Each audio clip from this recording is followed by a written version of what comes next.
안녕하세요.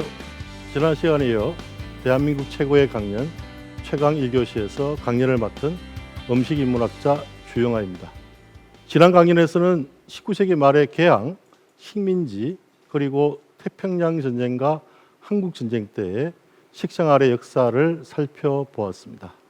오늘은 1950년대 중반 이후 현재까지의 한국인의 식생활의 역사를 다룰 생각입니다. 이 시기는 매우 복잡한 변화의 시대였습니다. 그래서 냉전, 압축성장, 세계화 이 세 가지의 키워드로 살펴보겠습니다. 오늘 강연 주제는 음식 그리고 한국의 현대입니다.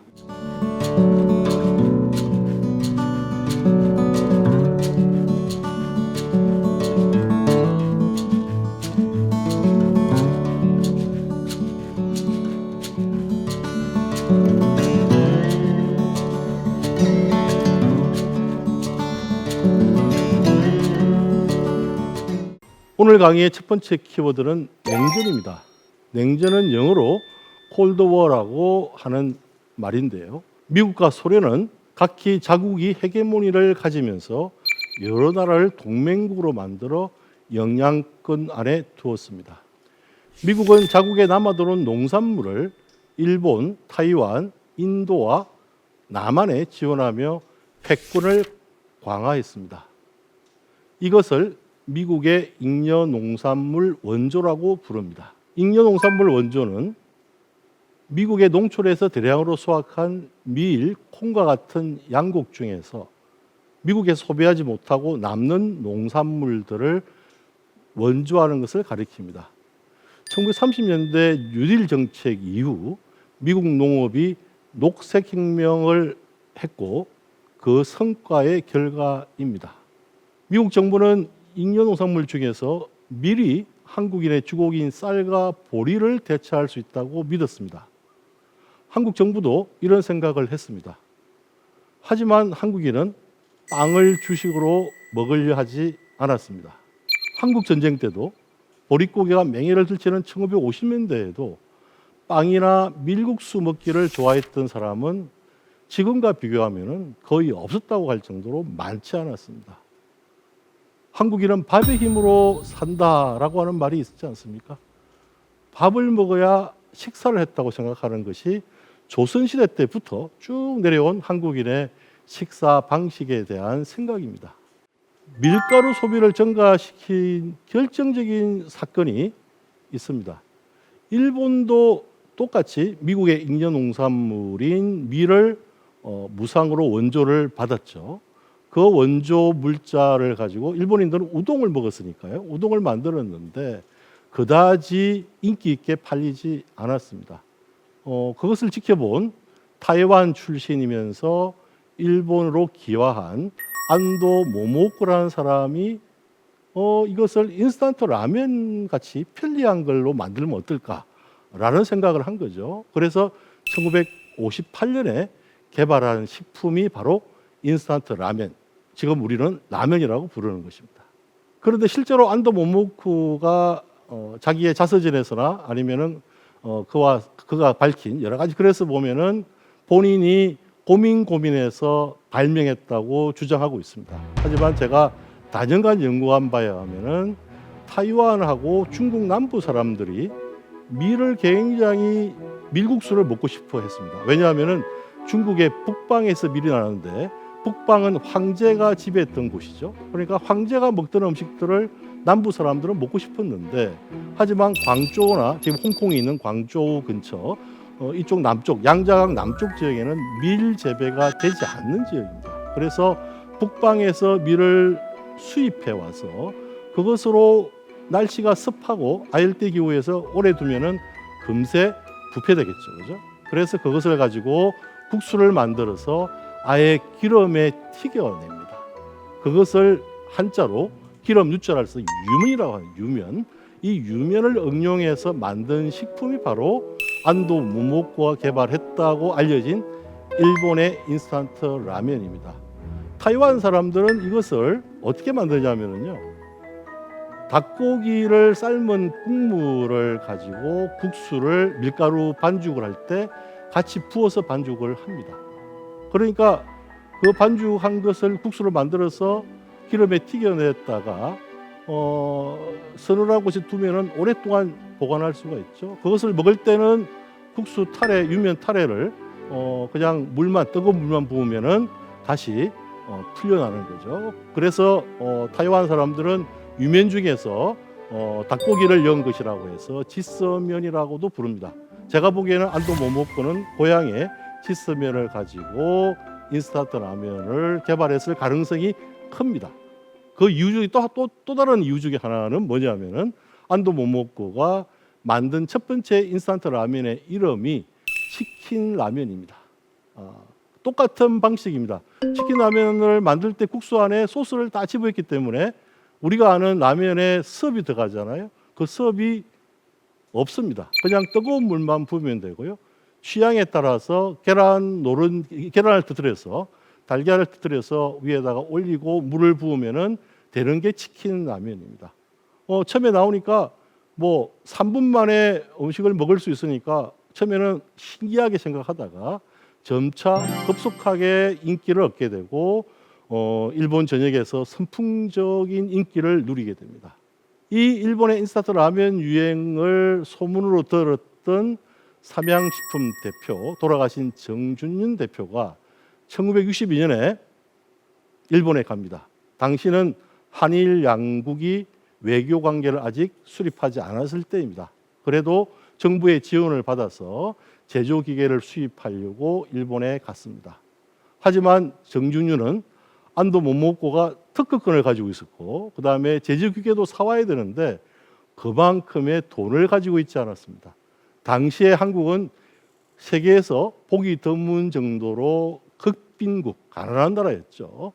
돈을 없었죠. 그래서 절망하고 있었는데 우연하게 지인을 통해서 일본 인스턴트 라면 업계의 2위였던 묘조 식품의 오쿠이 기요스미라는 사람을 만나게 됩니다.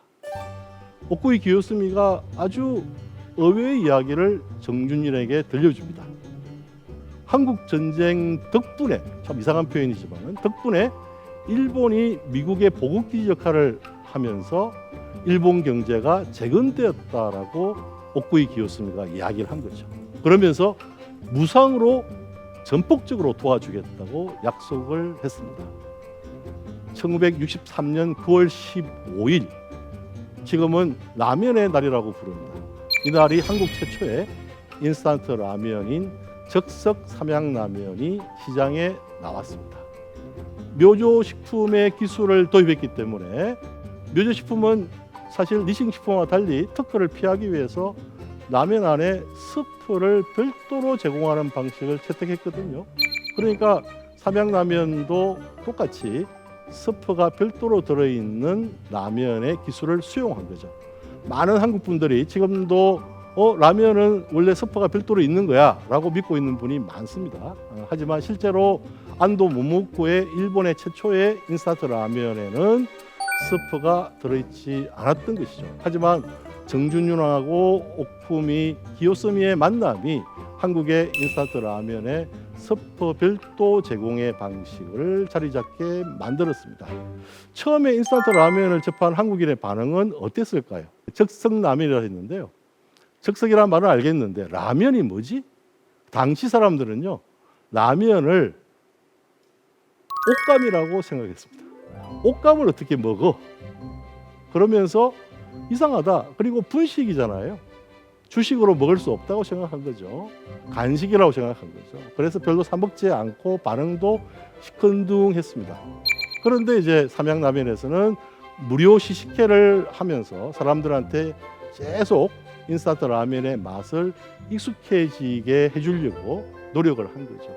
그 결과 점차 사람들한테 인기를 얻게 되었고요. 거기다 특히 일본 묘조식품의 라면의 스프에는 고춧가루가 안 들어있었는데요. 한국식으로 바꾸면서 고춧가루를 넣게 됩니다. 그것이 일대 히트를 해서 삼양라면은 굉장히 인기를 얻게 되고요. 후발 업체인 롯데공업도 1965년에 소고기 라면을 출시하면서 이제 인스턴트 라면이 한국인의 대표적인 식품으로 자리를 잡는 계기를 마련합니다. 특히 소고기 라면에 대한 소비자 반응은 매우 좋았습니다. 일본식의 닭고기 국물보다는 소고기 국물이 한국인 입맛에 맞았던 것이죠. 한국인은 쌀밥에 소고기국이면은 가장 잘 차린 상차림이다 라고 생각하는 것은 남한뿐이 아니고 북한까지 모든 사람이 생각하는 것입니다. 그러다 보니까 이 소고기 라면을 사서 주부가 여러 봉지를 솥에다가 큰 양은 솥에다가 넣습니다. 마치 소고기국을 끓이듯 푹 끓입니다. 그릇에 담아서 내면은 배추김치하고 같이 먹게 되면은 아마 이 강의를 들으시는 분들도 굉장히 입에 침이 고이지 않으세요? 그렇게 먹는 식이 한국식의 인스턴트 라면이 된 거죠. 그래서 그리고 나서 그 다음에 또 국물이 남았는데 그냥 버릴 수 있나요? 국물에다가 식은 밥을 엮어서 말아 먹습니다. 당연히 배추김치가 함께 곁들여져야 제맛이 나죠. 소고기 라면은 한국인이 가장 좋아했던 국밥인 소고기 국밥과 비슷했습니다. 그러면서 인스턴트 라면은 한국인의 가장 좋아하는 중요한 식품의 자리를 잡았습니다. 인스턴트 라면이 인기를 얻었지만 그래도 한국 사람들은 쌀밥을 먹고 싶은 욕구를 버리지 않았습니다. 그래서 박정희 정부는 분식 장려운동을 시행하면서 부족한 쌀 양을 채우려고 노력했죠. 1963년에는요. 막걸리 제조하는데 쌀을 사용하지 못하도록 명령했습니다. 그래서 나온 게 밀막걸리입니다. 근데 밀막걸리는 만드는 방법이 재래식 막걸리, 쌀막걸리하고 좀 다릅니다. 밀을 익혀서 거기다가 일본에서 가져온 배양액을 효소를 부어서 발효를 시킵니다. 그리고 덜 익었을 때 유통기간을 제조 기간을 짧게 하기 위해서 빨리 소매점에 내보냈는데요.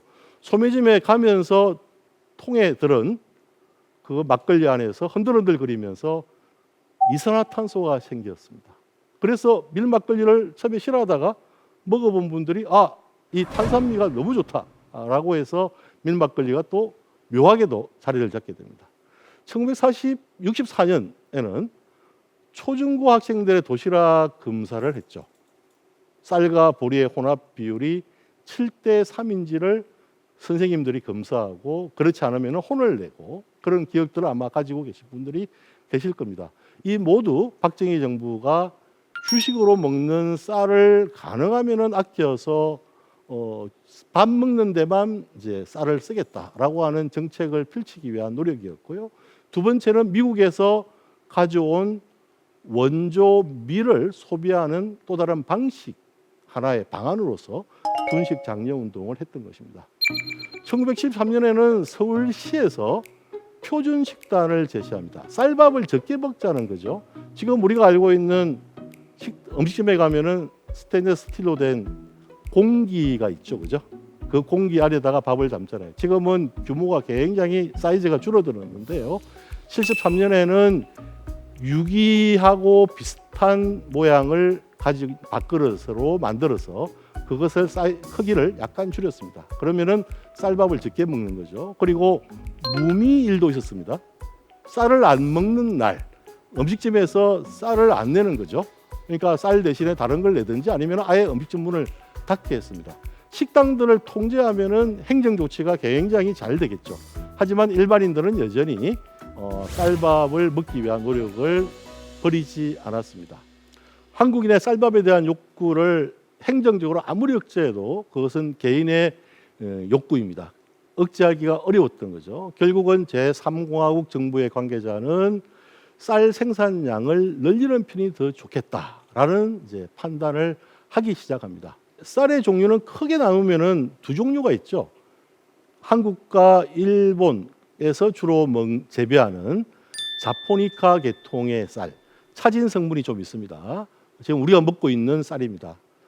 그런데 중국 남부나 그다음에 동남아시아, 인도 사람들이 재배하는 편은 인디카 계통이라고 해서 차진 성분이 덜한 편입니다. 그래서 한때 베트남 전쟁 때 베트남 쌀이 왔을 때 한국 사람들이 베트남을 안남이라고 불렀거든. 한자로요. 안남이라고 부르면서 풀풀 날려서 먹을 수가 없다. 그러니까 가볍다라고 하는 것이죠. 그런데 이 필리핀의 벼 연구소에서는 주로 동남아시아 인도의 인디카 계통의 쌀 품종들을 가지고 녹색혁명의 품종 개량을 했습니다. 1960년대부터 미국 정부는 한국 정부에게 녹색혁명 정책을 도입하라고 제안을 계속합니다. 한국 정부도 이제 1970년부터 세계은행하고 AID 등에서 장기간의 재정 차원을 통해서 농촌에서의 녹색혁명을 추진할 준비를 시작합니다. 녹색혁명의 핵심은 화학 비료를 많이 쓰고 제초제를 많이 쓰고 하는 것이죠. 하지만 이것들을 많이 쓰는 그 외에도 벼 품종을 개량해서 다품종 많은 양을 생산해야 되고, 그 다음에 병충해에도 잘 이기고 가뭄이나 홍수에도 잘 이길 수 있는 그런 품종을 개량하는 겁니다. 결국 필리핀의 세계 미작 연구소에서 나온 결론은 인디카 계통의 벼 품종로 나온 쌀을 먹는 것이 녹색혁명의 성공의 지름길이다라고 하는 것을 발표했던 거고요. 일본인 학자들도 연구를 많이 했는데 그들도 동의했습니다. 그러다 보니까 이게 맛에 대한 문제에서 자신이 없던 거죠. 이 벼 품종 개량의 중심에서 열심히 연구하신 분은 서울대학교 농가대학 허문회 교수였습니다. 허 교수는 1960년 3월에 본인 스스로 실험을 통해서 20여 개의 벽실을 얻어냅니다. 그 중에서 한 잡종벼에 IR667이란 이름을 붙입니다. 이 품종이 바로 한국 녹색혁명의 출발이 됩니다. 허 교수는 인디카 품종 벽실을 가지고 이 새로운 품종을 개발을 했습니다. 그러자 농촌진흥청에서는 그다지 환영하지 않았습니다. 그런데 허 교수의 제자들이 농촌진흥청에서 연구원으로 근무하고 있었죠. 제자들은 스승이 만든 이 엄청나게 고생해서 만든 이 품종을 그냥 바라볼 수 없잖아요. 그래서 열심히 재배하고 또 개량하고 막 이렇게 하면서 결국 새로운 품종 개발에 성공했습니다.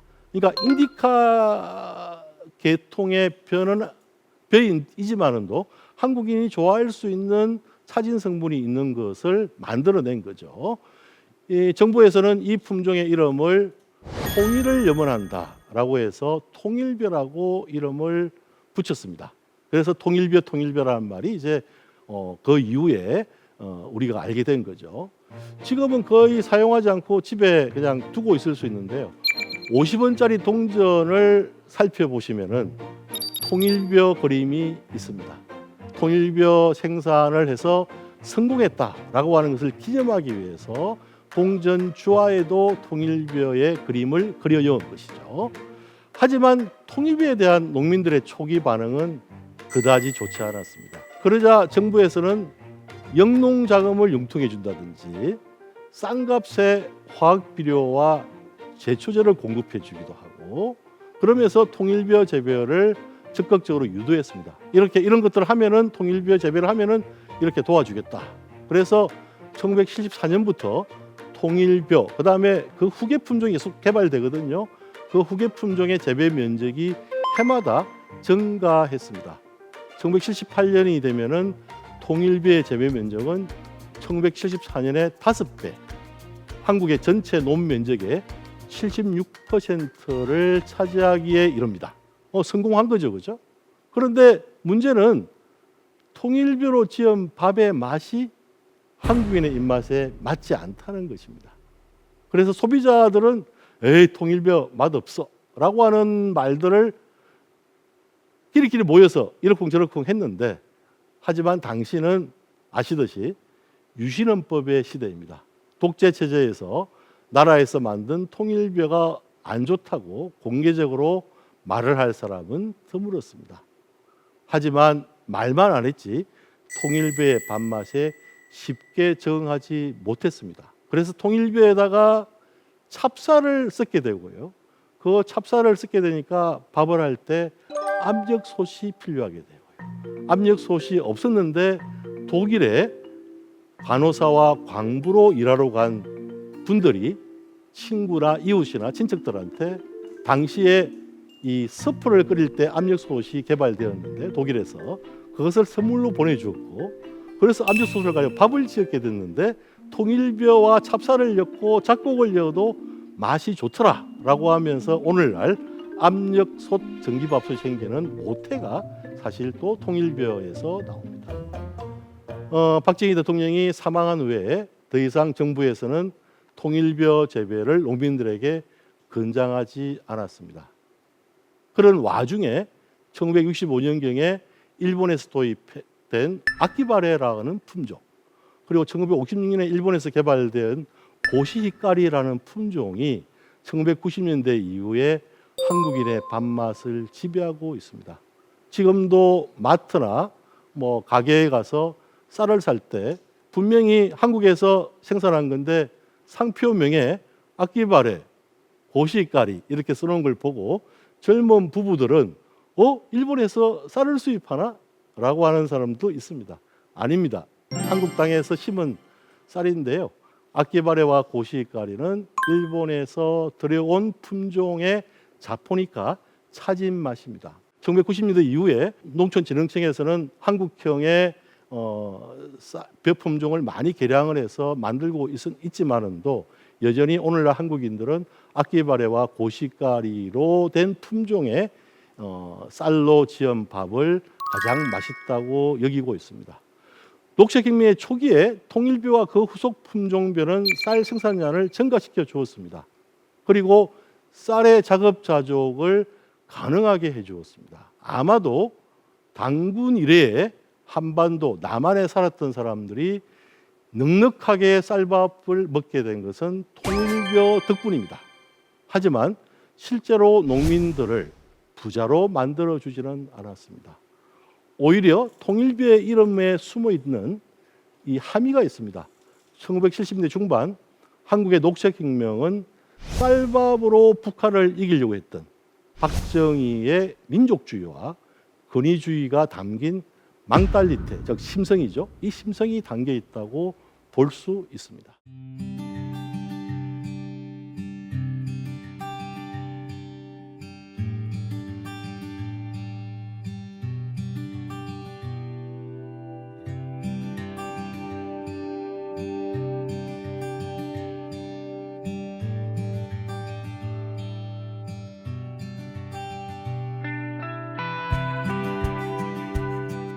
오늘 강의의 두 번째 키워드는 압축 성장입니다.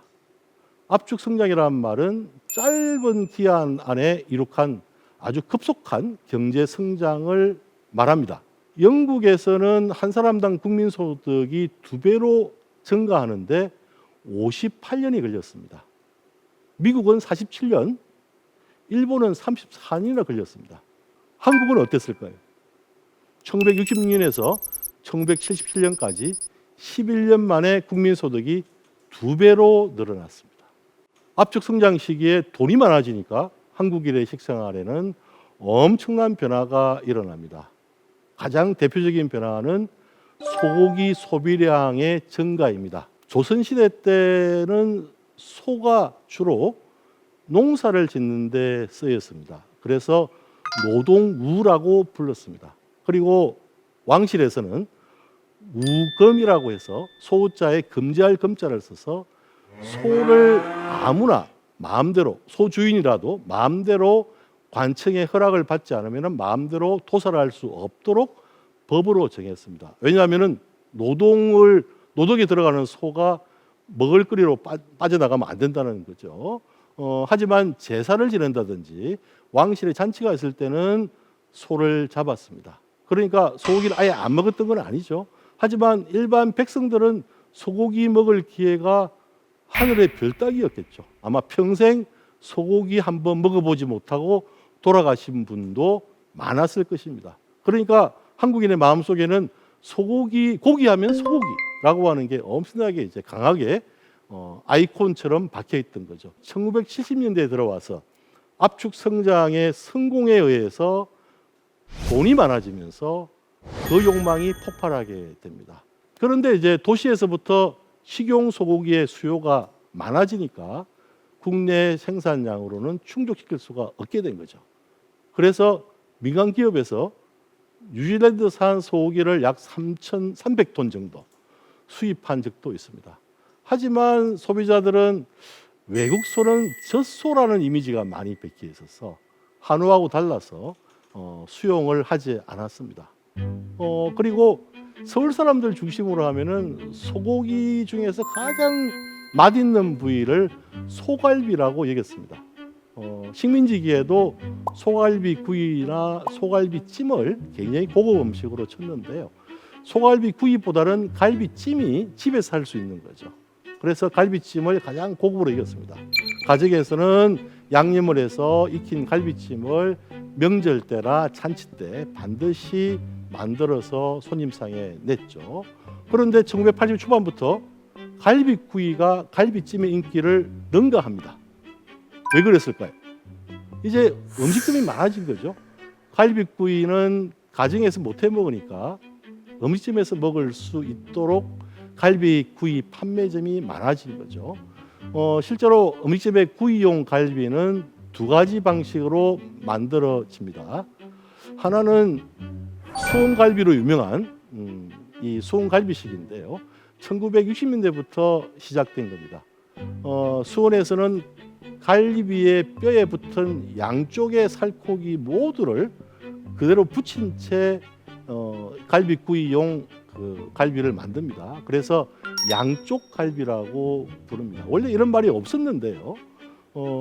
이제 좀 이따 설명드리겠습니다. 한쪽 갈비가 생기면서 양쪽 갈비라는 말이 생긴 거죠. 요 사이는 수원 분들은 왕갈비라고 부릅니다. 그런데 다른 하나, 갈비뼈의 두 쪽을 아예 반으로 잘라서 한쪽에만 갈비살을 붙이게, 소고기 살을 붙이게 만든 거죠. 그걸 한쪽 갈비라고 하는데요.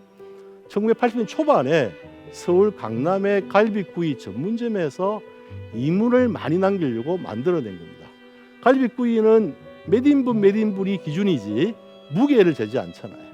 그러니까 이제 몇 인분 몇 인분, 갈비가 몇 대예요? 한 대, 두 대 가격할 때 한쪽 갈비라면은 대수를 늘릴 수 있는 장점이 있었던 거죠. 그것은 수요가 많으니까 그 수요에 맞추기 위해서 개발된 것이기도 합니다. 1980년대부터 매년 연말이면은 소갈비로 구성된 선물 세트가 백화점에서 엄청나게 많이 팔려 나갔습니다. 가정의 수입이 더욱더 늘어난 결과이죠. 수요가 급증하자 소갈비의 값이 날이 갈수록 치솟았습니다. 물가 안정이 필수였던 정부의 입장에서는 1988년 가을에 미국에서 갈비 270톤을 비행기로 수입했습니다. 사실은 공개적으로 미리 알리지 않고 했습니다. 정부에서. 그런데 한국인 대부분은 미국산보다 한국산 소갈비가 더 좋다고 이야기했고, 이때부터 이제 한우라고 하는 말이 굉장히 일상적인 용어로 쓰이기 시작합니다. 그런데 정부에서 다시 또 수요가 증가하니까요. 물가 안정을 위해서 1989년 가을에 추석을 앞두고 대량으로 미국에서 소갈비를 수입했습니다. 이렇게 수입량이 이제 서서히 증가하게 되었죠. 1992년 2월 달에 설날을 앞두고 검찰청에서 서울의 유명 백화점에서 팔고 있는 소갈비 중에서 미국산 소갈비를 국산으로 속여 판다는 제보를 받고 조사를 하게 됩니다. 그리고 이제 관계자들을 불러서 조사를 했더니 대부분의 백화점 관계자는 그런 적 없다고 혐의를 부인했습니다. 그런데 그 중에 한 백화점 관계자가 자기는 제품 진열 때에 미국산 앞에는 LA식 갈비라고 써붙였다라고 이야기를 했습니다. LA는 로스앤젤레스의 줄임말이죠. 그러면서 소비자를 속인 적 없다. 나는 미국산을 그냥 LA식 갈비라고 써붙여서 미국산이라고 밝힌 거다라고 했습니다. 지금은 LA 갈비란 말이 보통 명사처럼 한국에서 사용됩니다. 미국에 가시면은 LA 갈비 주세요 하면 아무도 알아듣지 못합니다. 사실 이 LA 갈비라는 게 어디서 나왔을까에 대해서는 아직 정확하게 합의된 학설이 없습니다. 여러 가지 학설이 있는데요. 그 중에 한 가지를 소개합니다. 미국에 사는 유대인들이 주로 소갈비를 먹는데요. 그들은 프랑켄스타인의 립이라고 합니다. 이것이 한국에 들어온 거죠. 그러니까 유대인들의 프랑켄스타인의 립이 한국에 들어와서 뭐 우여곡절 끝에 LA 갈비라는 이름을 얻게 된 것이죠. 앞쪽 성장의 또 다른 현상은 이제 강남 개발과 관련된 음식업의 성장입니다. 1970년대 후반에 서울의 강남의 아파트 단지가 속속 등장하면서 신흥 중산층이 강남에 거주하기 시작했습니다. 그런데 당시 강남에는 가족들과 함께 여가를 보낼 명소, 공원이라든지 뭐 유원지 이런 게 하나도 없었습니다. 근데 중산층들이 강남에 거주하면서 뭔가 여유로운 생활을 하고 싶은데 갈 데가 없잖아요. 이것과 아주 맞물려서 1981년 강남에는 초대형 갈비구이집이 들었습니다. 초대형 이 갈비구이집은 휴일날 가족 나들이의 명소가 됩니다. 갈비구이하고 냉면을 주로 판매했는데요. 이 초대형 고급 음식점을 다른 말로 호화갈비타운 혹은 전원갈비집, 공원식 갈비집 등으로 불렀습니다. 이들 초대형 음식의 번창은 어떻게 보면은 집밥 혹은 낡고 오래된 탁자, 그 다음에 비위생적일 수 있는 주방, 이런 유의 한식 음식점의 이 시설을 한 단계 올리는데 이바지한 면도 있습니다. 서비스나 뭐 이런 부분들도 굉장히 좋아진 것은 사실이죠.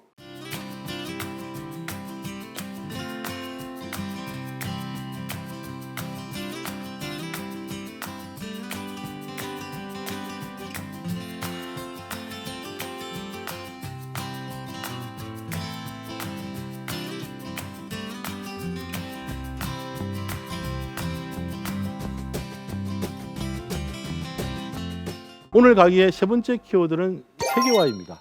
1990년대 시작된 본격적인 세계화는 국경을 초월한 사람들 사이에 직접적인 이동과 교류가 있고요. 그 다음에 인터넷을 통한 광범위한 상호 연결을 만들어냈습니다.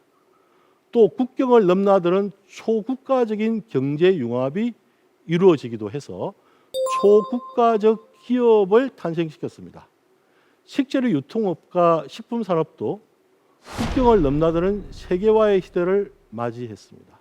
미국의 패스트푸드점의 대표인 맥도날드가 자유진영과 공산진영을 가리지 않고 점포를 냈습니다. 한국에도 맥도날드의 1호점이 1986년에 서울 강남의 압구정동에서 문을 열었습니다. 이런 미국 패스트푸드점이 1986년 아시안게임과 1988년 서울올림픽을 대비한 한국 정부의 요청에 의해서 많이 진출했다는, 한국에 들어왔다는 이야기도 있습니다. 그만큼 한국 정부 입장에서도 좀 더 세계화된 모습을 보여주고 싶었던 것이죠. 그래서 지금 우리나라에 들어와 있는 미국식 프랜차이즈 패스트푸드점은 이 시기에 대부분 다 한국으로 들어오게 됩니다. 이런 미국식 패스트푸드점이 인기를 얻으면서 한국 음식점도 그냥 단순하게 할머니나 아주머니 혼자서 하던 집밥집에서 벗어나서 프랜차이즈 운영 방식을 도입하게 됩니다. 프랜차이즈는 굉장히 깨끗하고 이렇게 메뉴가 딱 정해져 있고 편리하기는 하지만은 한편에서는 맛이 균질화되는 거죠. 음식의 다양성도 줄어들었습니다. 하지만 또 다른 한편에서는 긍정적인 측면도 있습니다. 위생적인 환경을 만들어낸 것도 있죠. 그리고 미국의 인류학자들이 이제 연구한 결과인데요. 셀프 서비스와 줄서기가 동아시아에 없었는데 한국, 일본, 타이완, 중국에 이런 게 없었는데 자기들의 미국식 프랜차이즈점이 들어와서 셀프 서비스와 줄서기가 일상화되었다. 그래서 긍정적인 면이 있다라고 이야기합니다. 하지만 오히려 더 중요한 것은 거대 자본이 여러 똑같은 만들어낸 똑같은 찍은 공장처럼 점포를 전국에 만들어서 맛을 균질화했다라고 하는 면은 프랜차이즈가 가져온 불행 중 하나입니다. 세계화는 한국인의 식탁 위에 외국산을 올리게 하고요. 외국인의 식탁 위에 한국산을 올리게 했습니다. 세계화 덕택에 한국 식품들이 외국에 나가서 인기를 끌고 있습니다. 비빔밥하고 불고기는 이미 K푸드의 고전이 되었죠. 냉면도 그 자리를 차지하고 있습니다.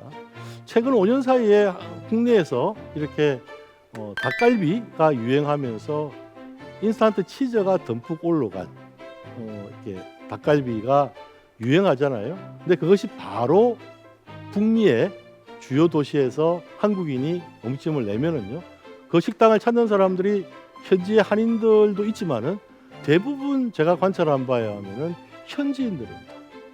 치즈와 닭갈비의 만남을 만들어낸 한국인의 지혜가 해외에서도 인기를 끄는 거죠.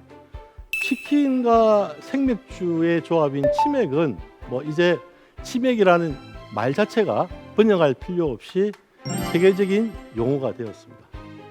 그래서 가끔씩 팔리고 있고 먹으러도 오죠. 최근에 BTS의 인기는 미국의 식품 시장에서 K푸드라고 불리는 한국의 식품회사가 만든 식품들이 대단한 인기를 끌었는데 엄청난 지원군이고 응원군입니다. 해외에서의 K푸드 인기에 대해서 좀 생각해 봐야 되는데요.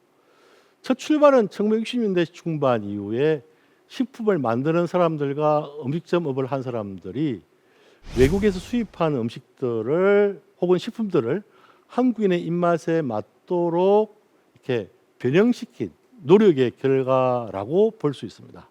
여기다가 새롭게 생소한 가공식품이 들어왔는데 좋고 나쁘고를 분명하게 반응해 준 한국의 소비자들이 보인 태도도 중요합니다. 소비자 한 몫을 한 거죠. 오늘 강의에서 말씀드린 인스턴트 라면이 한국화된 것도 결국은 생산을 하는 회사와 그리고 소비자들이 만들어낸 결과물이죠. 1960년대 중반부터 1980 초반까지 나온 인스턴트 라면의 국내 제품들을 보면은요, 한국인이 즐겨 먹었던 국밥류, 그 다음에 된장찌개, 고추장찌개, 그 다음에 국수류, 냉면류 모든 음식을 전부 다 인스턴트 라면화 시켰습니다.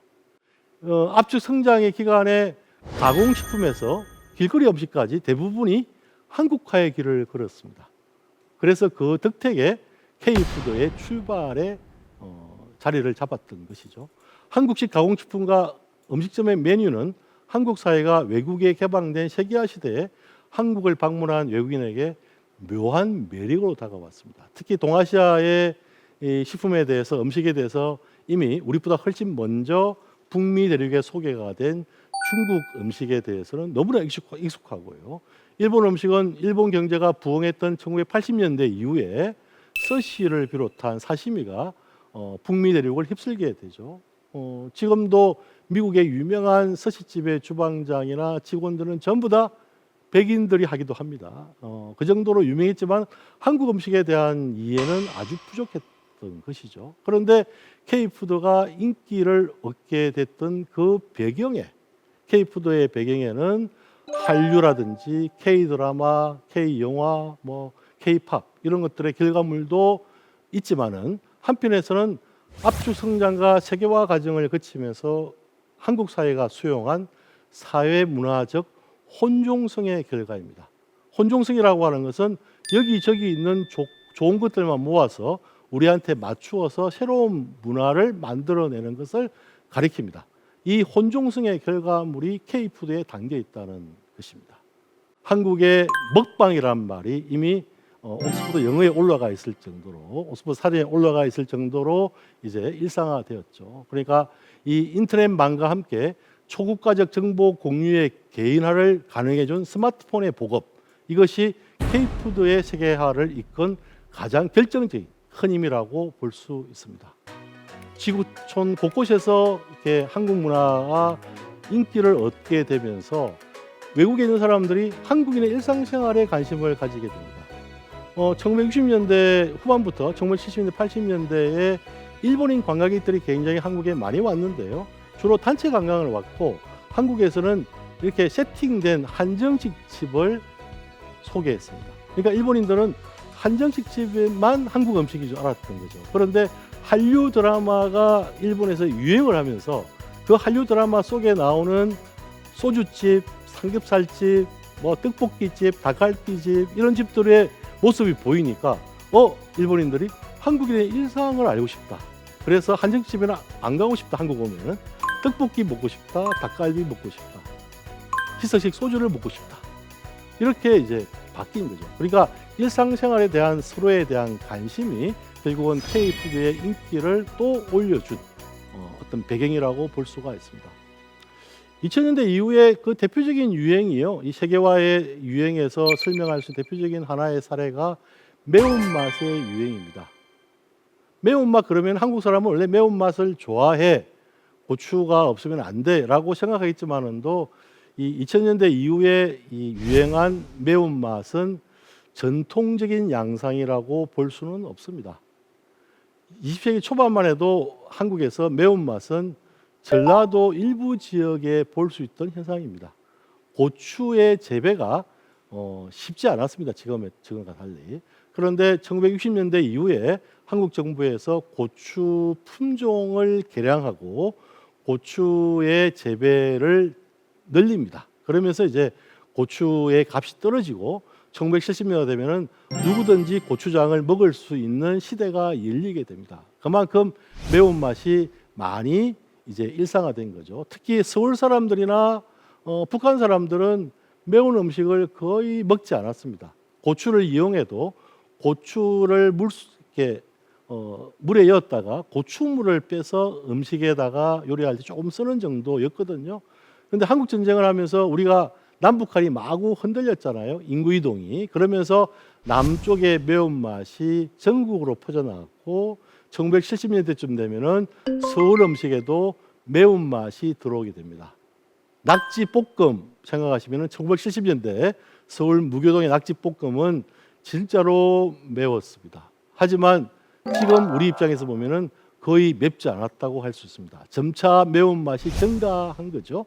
매운 정도에 대한 욕구가 강력해진 것이죠. 1980년대 들어와서 한국 사회가 본격적인 산업 사회로 접어들자 사람들은 매운맛을 그전보다 훨씬 더 좋아하게 되었습니다. 2000년대 이후의 매운맛은요, 사실 한국에 출발한 게 아닙니다. 미국에 출발했습니다. 미국의 외식업계가 새로운 제품을 내고 싶은데 그 중에 하나가 주목한 게 멕시코 음식이었습니다.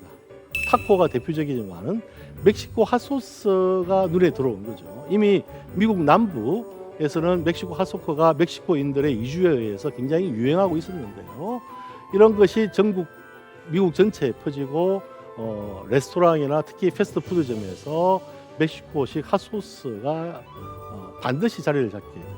이것이 세계적인 핫소스 유행을 만들어내고, 그래서 스낵이나 뭐 과자 같은 데다가 핫소스를 넣는 게 유행이고요. 지금도 미국에서는 얼마나 매운지 뭐 경쟁하자는 식의 제품들이 굉장히 많이 나옵니다.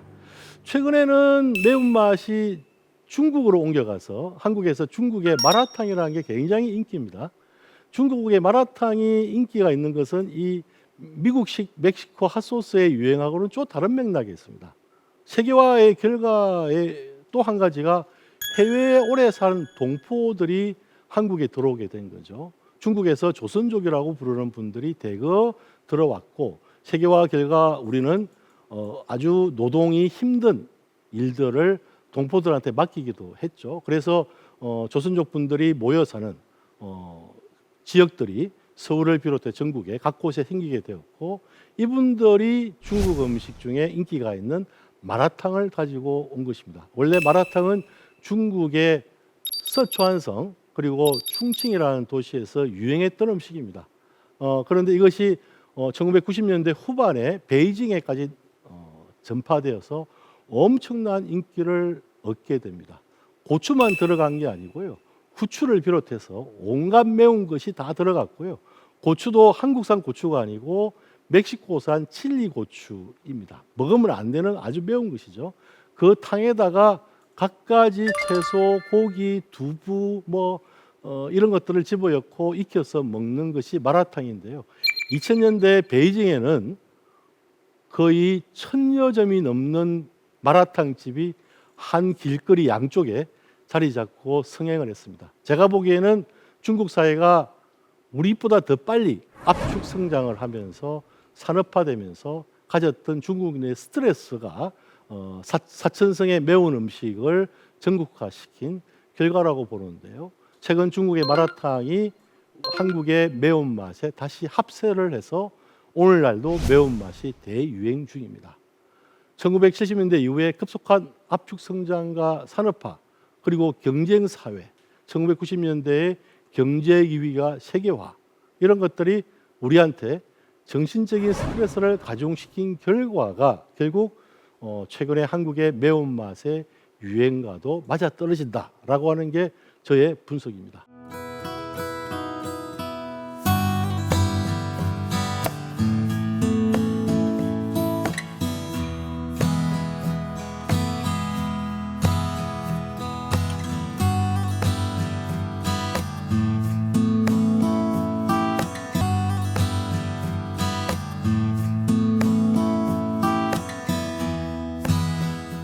경전, 압축 성장, 세계화를 통해서 한국인은 역사 이래 최고의 식생활을 영위하고 있습니다. 세종도, 고종 황제도 잡수어 보지 못한 온갖 화려한 음식을 우리는 지금 돈만 있으면 먹을 수 있습니다. 심지어 지구 반대편에서 생산된 것까지도 먹을 수 있습니다. 하지만 잃어버린 것도 적지 않습니다. 사라진 토종 종자도 적지 않고 잃어버린 오래된 음식도 많습니다. 더욱이 오늘날 지구 온난화의 시대를 살면서 또 한 가지 잃어버린 것이 있습니다. 바로 음식의 생태학입니다. 2020년 1월부터 유행하고 있는 코로나19의 팬데믹은 거대한 공장제 농축 산업에서 생겨났을지도 모릅니다. 아주 울창했던 산림 내에서 바이러스가 억제되는 시스템을 인간이 뭉갰습니다. 무너뜨리고 벌목을 해서 거기다가 공장제 농축 산업을 시작했습니다. 바이러스는 스스로 조정되지 못하고 자연계를 떠나서 인간과 접촉하게 됩니다. 그리고 가치사슬이라는 게 있습니다. 여러 가지 요소들을 여러 국가에서 임금이 싼 곳에서 생산해서 가격을 최저화시키는 방식입니다. 그런 가치사슬의 생산 체계에 묶여서 외국에 생산된 고기가 도살된 고기가 포장은 또 다른 곳에서 하고 그래서 우리 식탁에 올라옵니다. 이런 과정에서 새로운 감염병의 바이러스를 만들어내고 있다는 주장이 최근에 생물학자를 비롯해서 여러 학자들이 주장하고 있습니다. 식품의 세계적 가치사슬 체계에 우리 식탁이 감사여 있을 가능성이 많습니다. 그런 면에서 이제 생태학적 식탁을 구현할 방안을 모색해야 할 때입니다. 음식은 문화이며 동시에 정치, 경제, 생태학, 휴머니즘이다. 식생활 방식은 본래 공동체가 공유하는 규칙에서 나온 것입니다. 세계화 이후 우리는 세계 각곳의 식재료를 소비할 수 있게 되었습니다. 그런데 우리가 먹는 다른 나라의 식재료 중에는 지구 반대편에 누군가가 착취당하며 생산한 것도 있습니다. 이제 식재료 하나하나에 담긴 생태학과 휴머니즘을 생각할 때입니다. 지금까지 대한민국 최고의 강연 최강 1교시 주영아였습니다. 고맙습니다.